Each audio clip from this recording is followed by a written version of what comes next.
কোথায় হচ্ছিস কোথায় হচ্ছিস? এদিকে এদিকে দিদিয়া নিয়ে যাও যাও না অবশ্য মামি যাওয়ার করো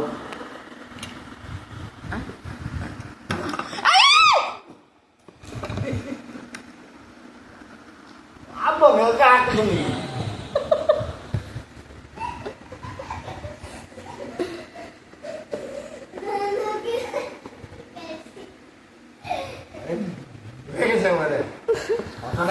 কার কথা শুনবে না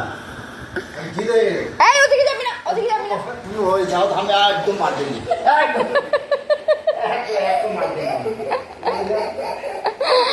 ও ওয়াইফাই বন্ধ করে দেবে জানি তো, ওখান থেকে সুইচটা বন্ধ করে বাস।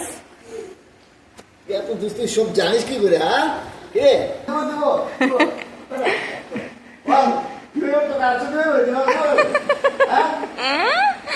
তোমার গেঞ্জি ছিঁড়ে দেবে, এরকম রাগ।